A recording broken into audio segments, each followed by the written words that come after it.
নমস্কাৰ সকলোকে স্বাগতম জনাইছো অন্য এক নতুন ভিডিঅ'ত। এইটো ভিডিঅ'ত আমি লৈ আহিছো কৃষকসকলৰ কাৰণে এটা বহুতেই ভাল খবৰ।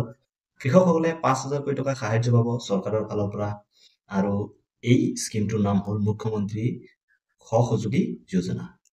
তো এই 5,000 টকা দি আপোনালোকে যি কৃষিৰ লগত জড়িত থকা সামগ্ৰী পায় সেইবিলাক আপোনালোকে ক্ৰয় কৰিব পাৰিব। তো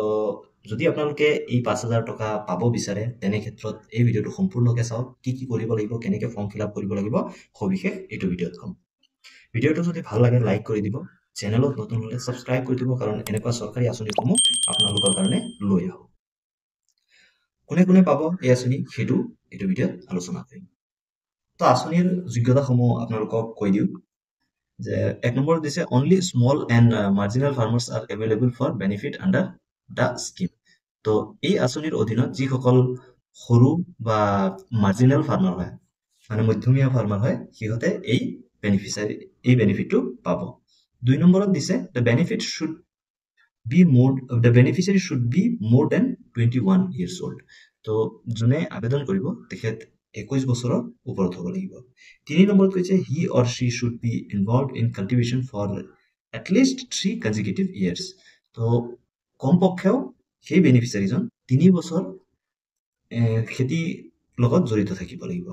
4 নম্বৰত কৈছে the beneficiary should be resident farmer, স্থানীয় খেতিয়ক হ'ব লাগিব। তাৰপিছত 5 নম্বৰ কৈছে all KCC card holders are available. যিসকলৰ KCC কাৰ্ড আছে সিহঁতে, কিষাণ ক্ৰেডিট কাৰ্ড, সিহঁতে সকলোৱে এই আঁচনি পাব। 6 নম্বৰ কৈছে the applicant beneficiary should have a live bank account. আপোনালোকৰ এটা বেংক একাউণ্ট থাকিব লাগিব। 7 নম্বৰত কৈছে only one farmer per family shall be eligible for the benefit under the scheme. তো এটা পৰিয়ালৰ পৰা এজন ফাৰ্মাৰেহে পাব। 8 নম্বৰ কৈছে tenant farmers share croppers may be considered subject to a minimum area of cultivation, say 1 acre to 3 বিঘাs. তো যিসকলে আৰ্হি খেতি কৰে সিহঁতেও কিন্তু এই আঁচনি পাব পাৰে, বা যিসকলে বেলেগৰ পৰা খেতি লৈ সিহঁতে খেতি কৰে সিহঁতেও কিন্তু এই আঁচনিৰ লাভ উঠাব পাৰে। তো এতিয়া কওঁ যে এই ফৰ্মখন আপোনালোকে কেনেকৈ ফিল আপ কৰিব লাগিব। এই ফৰ্মখন আপোনালোকে ফিল আপ কৰি জমা দিব লাগিব। ক'ত দিব লাগিব তাকো ক'ম। আপোনালোকে এই ফৰ্মখন প্ৰথমতে চাই লওক যে আপোনালোকে কেনেকৈ ফিল আপ কৰিব। তো প্ৰথমতে ইয়াত আপোনাৰ নামটো লিখি দিব, কেপিটেল লেটাৰত দিব ইংলিছত যদি ফৰ্ম ফিল আপ কৰি আছে। তাৰপিছত ইয়াত ফাদাৰ্ছ নেমটো দি দিব, আপোনাৰ দেউতাৰ নামটো ইয়াত দি দিব। তাৰপিছত এই ছেকশ্যনটো দেখিছে, এই ছেকশ্যনটো ইয়াত ভিলেজ, তো আপোনাৰ ভিলেজ নামটো ইয়াত দি দিব, আপোনাৰ গাঁৱৰ নামটো ইয়াত দি দিব। তাৰপিছত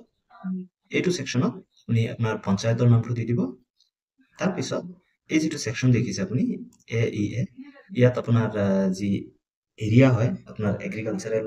যি ইঞ্জিনিয়াৰিং এৰিয়া হয়, তো সেই এৰিয়াৰ নামটো ইয়াত দি দিব। তাৰপিছত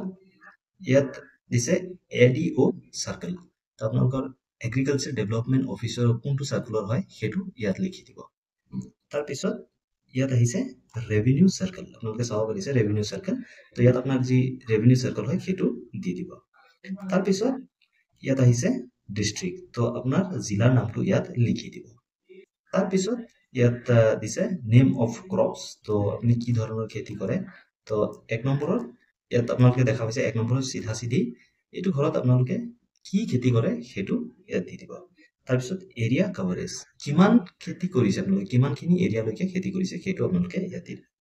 তাৰপিছত প্ৰডাক্টিভিটি কেজি পাৰ হেক্টৰ, তো 1 হেক্টৰত কিমান কেজি উৎপন্ন হৈছে। যদি আপুনি ধান খেতি কৰে তেনেহ'লে ইয়াত ধান লিখি দিব। তাৰপিছত ইয়াত আপোনাৰ দি দিব যে কিমান এৰিয়া আপুনি কৰিছে। তাৰপিছত এইটো বক্সত দিব যে 1 হেক্টৰত আপোনালোকে কিমান কেজি ধান পাইছে। আপোনালোকে যি শস্যই নকৰক সেইকেইটা নামে দি দিব। তাৰপিছত নেম অফ দ্য ক্ৰপছ, শস্যৰ নামটো আকৌ দি দিব। এইটো আপোনালোকে চাব পাৰে 2016, 17, 17, 18, 18, 19। তো ইয়াত হয়তো আপোনালোকৰ যি লেটেষ্ট ফৰ্ম হয় তাত ইয়াৰটো আপডেটেড থাকিব, লাষ্ট 3টা ইয়াৰৰ যি আপডেটেড থাকিব সেইটা মতে আপোনালোকে কিন্তু দিব লাগিব। 17, 18ত আপোনালোকে কি খেতি কৰিছে, কিমান এৰিয়া কভাৰ কৰিছে, কিমানখিনি প্ৰডাক্টিভিটি হৈছে বা কিমানখিনি উৎপাদন হৈছে সেইকেইটা ইয়াত দিব লাগিব। ঠিক তেনেদৰে যিহেতু এইটো অল্ড ফৰ্ম সেয়েহে আপোনালোকে ইয়াত যি ইয়াৰ আছে সেইটো আগৰ ৰূপে দেখুৱাইছে। আপোনালোকে যোনটো ফৰ্ম পাব সেইটো কিন্তু নতুন বা আপডেটেড ইয়াৰকেইটা থাকিব। তাৰপিছত ইয়াত আহিব saving bank account details of the applicant. তো ইয়াত আপোনালোকে চাব পাৰে যে name appeared on the bank account, তো বেংক একাউণ্টত আপোনাৰ নাম কি আছে বা কেনেধৰণে আছে সেইটো ইয়াত লিখি দিব তাৰপিছত ইয়াত আপোনালোকে চাব পাৰিছে একাউণ্ট নেম তো ইয়াত আপোনাৰ একাউণ্ট নেমটো সৰি একাউণ্ট নম্বৰটো আপোনালোকে দি দিব ইয়াত যিটো আপোনাৰ বেংকৰ একাউণ্ট নম্বৰ আছে সেইটো কিন্তু ইয়াত লিখি দিব তাৰপিছত ইয়াত আপোনালোকে চাব পাৰিছে name of bank and branch তো আপোনালোকৰ বেংকৰ নেমটো আৰু কোন ব্ৰাঞ্চত আছে সেইটো কিন্তু ইয়াত লিখি দিব লাগিব তাৰপিছত আপোনাৰ যি বেংকৰ IFSC কোড আছে সেইটো ইয়াত লিখি দিব আৰু একেবাৰে শেষত আপুনি ইয়াত আপোনাৰ যি মোবাইল নম্বৰ আছে সেইটো লিখি দিব মোবাইল নম্বৰটো এক্টিভ থাকিব লাগিব মনত ৰাখিব তাৰপিছত ডিক্লেৰেশ্যনত আপুনি আপোনাৰ নামটো ইয়াত দি দিব আই ইয়াত আপোনাৰ নামটো দি দিব সন অফ আপোনাৰ দেউতাৰ নামটো ইয়াত দি দিব তাৰপিছত ডেজ ভিলেজ আপোনাৰ গাঁৱৰ নামটো ইয়াত দি দিব কোনটো জিপি সেই জিপিৰ নামটো ইয়াত দিব তাৰপিছত কোনটো ৰেভিনিউ চাৰ্কুলত পৰে বা ৰাজহ চক্ৰৰ আণ্ডাৰত পৰে সেইটো ইয়াত দিব তাৰপিছত ইয়াত আপোনাৰ জিলাৰ নামটো দি দিব দি দিয়াৰ পিছত ইয়াত আপুনি এটা চিগনেচাৰ কৰিব লাগিব ইয়াত আপোনালোকে চাব পাৰিছে চিগনেচাৰ অফ দ্য এপ্লিকেণ্ট তো ইয়াত আপোনাৰ চিগনেচাৰ কৰিব বা যদি আপোনালোকে চিগনেচাৰ কৰিব নাজানে তেনেক্ষেত্ৰত আপোনালোকে বুঢ়াআঙুলিৰ ছাপো দিব পাৰে তাৰপিছত আপোনাৰ যি এডিঅ' হয় আপোনালোকৰ অঞ্চলত সেই এডিঅ'ৰ চিগনেচাৰটো ইয়াত ল'ব লাগিব তো এডিঅ'ই ইয়াত যেতিয়া চিগনেচাৰ এণ্ড চিল মাৰি দিব তেতিয়া আপোনালোকে এই ফৰ্মখন লৈ আপোনালোকে ডিষ্ট্ৰিক্ট এগ্ৰিকালচাৰ অফিচত জমা দিব পাৰিব বা এই ফৰ্মটো আপোনালোকে অসমীয়াতো পাব আপোনালোকৰ অসমীয়াত যিখন ফৰ্ম হয় সেইটো আপোনালোকক দেখুৱাই দিছোঁ আপোনালোকে প্ৰথমতে আপোনালোকৰ এগ্ৰিকালচাৰ অফিচত যাব তাত গৈ আপোনালোকে এই ফৰ্মটো বিচাৰিব আঁচনিটোৰ নামটো আপোনালোকে মনত ৰাখিব মুখ্যমন্ত্ৰী সঁজুলি স্কিম তো ইয়াত আপোনালোকে চাব পাৰে অসমীয়াটো ঠিক তেনেদৰে আবেদনকাৰীৰ নাম ইয়াত আপোনাৰ নামটো দি দিব তাৰপিছত ইয়াত আহিছে পিতাৰ নাম আপোনাৰ দেউতাৰ নামটো ইয়াত দি দিব তাৰপিছত ইয়াত আহিছে গাঁও তো গাঁৱৰ নামটো ইয়াত দি দিব তাৰপিছত ইয়াত আহিছে গাঁও পঞ্চায়ত তো গাঁও পঞ্চায়তৰ নামটো আপোনালোকে ইয়াত দি দিব তাৰপিছত ইয়াত আহিছে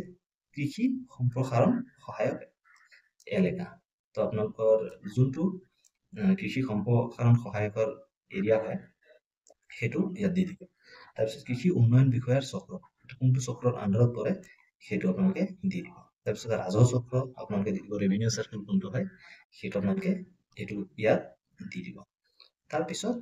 আপোনালোকে চাব পাৰে ইয়াত আহিছে জিলা তো জিলাৰ নামটো আপোনালোকৰ নিজৰ নিজৰ জিলাৰ নামটো দি দিব তাৰপিছত ইয়াত আপোনালোকে চাব পাৰে আবেদনকাৰীৰ উল্লেখিত স্থানৰ বাসিন্দা হয়নে নহয় ওপৰত উল্লেখিত স্থানৰ বাসিন্দা হয়নে নহয় আপোনালোকৰ যি এড্ৰেছ যদি কাৰেক্ট আছে তেনেক্ষেত্ৰত আপোনালোকে ইয়েছ বুলি টিক কৰি দিব যদি নহয় তেন্তে বাসস্থানৰ ঠিকনা যদি আপোনালোকে এই ওপৰত লিখা ডিটেইলছত নাথাকে বা স্থানীয় বাসিন্দা নহয় তেনেক্ষেত্ৰত আপুনি নহয় বুলি ঠিক কৰি দিব যদি নহয় তেন্তে বাসস্থানৰ ঠিকনা আপোনালোকে ক'ত থাকে সেই এড্ৰেছটো কিন্তু ইয়াত দিব লাগিব তাৰপিছত মাটিৰ সবিশেষ ইয়াত মাটিৰ সবিশেষ দিব লাগিব প্ৰথম ঘৰটোত আপুনি পটা নম্বৰ দেখা পাইছে পটা নম্বৰটো আপুনি দি দিব তাৰপিছত ইয়াত আহিছে দাগ নম্বৰটো আপুনি দি দিব মৌজাটো আপোনালোকে লিখি দিব আৰু চাৰ্কেল যোনটো হয় সেইটো আপোনালোকে ইয়াত লিখি দিব ৰাজহ চক্ৰ তাৰপিছত ঠিক তেনেদৰে মই যেনেকে আগৰ মানে ইংলিছ ফৰ্মটো কৈছোঁ যে আপোনালোকে কি কি শস্য কৰিছে 2016-17 সেইটো দিব কৃষিভূমিৰ পৰিমাণ কিমান হেক্টৰ মাটি কৰিছে সেইটো দি দিব তাৰপিছত কিমান উৎপাদন হৈছে উৎপাদিকা কিমান হৈছে পাৰ হেক্টৰত কিমান কেজি উৎপাদন হৈছে সেইটো বছৰত দি দিব ঠিক তেনেদৰে 17-18 বৰ্ষ বা 18-19 তো এনেকুৱা মানে যিহেতু এইটো পুৰণা ফৰ্ম আপোনালোকে নতুন ফৰ্মটো পাব সিহঁতে নতুন ফৰ্মটো আপোনালোকক দিব তাতো এই ইয়াৰ কেইটা আপডেট থাকিব তো আপোনালোকে সেইটো হিচাপে এই ফৰ্মটো ফিল আপ কৰি জমা দিব লাগিব তাৰপিছত ঠিক তেনেদৰে ইয়াত আপোনাৰ বেংকৰ একাউণ্টত যি নাম আছে সেই নামটো ইয়াত দিব আপোনাৰ নামটো লিখি দিব তাৰপিছত বেংকৰ একাউণ্ট নম্বৰটো ইয়াত দি দিব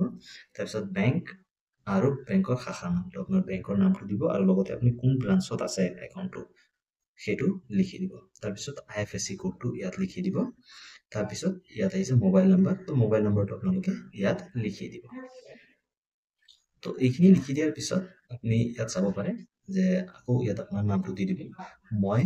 দিয়াৰ পিছত এইখিনিত আপোনাৰ নামটো দি দিব তাৰপিছত ইয়াত পিতাৰ নামটো দিব মানে আপোনাৰ দেউতাৰ নামটো দি দিব তাৰপিছত ইয়াত গাঁৱৰ নামটো দি দিব ইয়াত গাঁও পঞ্চায়তৰ নাম দিব ইয়াত আপোনাৰ চাৰ্কুল অফিচৰ নামটো দি দিব ৰাজহ চক্ৰ তাৰপিছত ইয়াত জিলাৰ নামটো আপুনি দি দিব দি দিয়াৰ পিছত ইয়াত আপুনি চিগনেচাৰ কৰিব লাগিব আবেদনকাৰী স্বাক্ষৰ তাৰপিছত ইয়াত তাৰিখটো দিব তাৰিখটো দিয়াৰ পিছত আৰু অকণমান কাম বাকী আছে আৰু এখন পেজ আছে তো ইয়াত আপুনি ধন ব্যৱহাৰৰ প্ৰমাণপত্ৰ আপোনালোকে যে ধন ব্যৱহাৰ কৰিব তাৰ এটা প্ৰমাণপত্ৰ লাগিব তো ইয়াত আপোনাৰ নামটো লিখি দিব তাৰপিছত ইয়াত আপোনাৰ দেউতাৰ নামটো লিখি দিব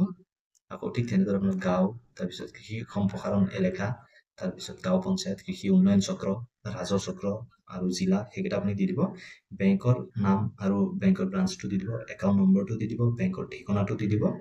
ক'ত বেংক আছে সেই এৰিয়াৰ ঠিকনাটো আপোনালোকে দি দিব তাৰপিছত ইয়াত এটা এফিডেভিট আছে মানে ঘোষণা আছে মই জ্ঞাত যে অসম চৰকাৰৰ নামত মঞ্জুৰ কৰা 5,000 টকা ওপৰত উল্লেখিত বেংক একাউণ্টত জমা দিছে উক্ত ধনৰাশি মই কেৱল কৃষি সা সঁজুলি ক্ৰয় কৰাৰ বাবদ ব্যৱহাৰ কৰিছো তো এনেকুৱাকে লিখা থাকিব আপুনি ইয়াত চিগনেচাৰ কৰিব লাগিব আৰু ইয়াত কৃষি জিলা কৃষি বিষয়াৰ প্ৰতি স্বাক্ষৰ তো ইয়াত আপোনাৰ যি ডিষ্ট্ৰিক্ট এগ্ৰিকালচাৰ অফিচাৰ হয় তেখেতৰ চিগনেচাৰ থাকিব আৰু ইয়াত থাকিব কৃষি উন্নয়ন বিষয়াৰ চিগনেচাৰ মানে এডিঅ'ৰ চিগনেচাৰটো থাকিব তো এইকেইটা লোৱাৰ পিছত আপোনালোকে ডিষ্ট্ৰিক্ট এগ্ৰিকালচাৰ অফিচত এই ফৰ্মখন জমা দিব আপোনাৰ লগত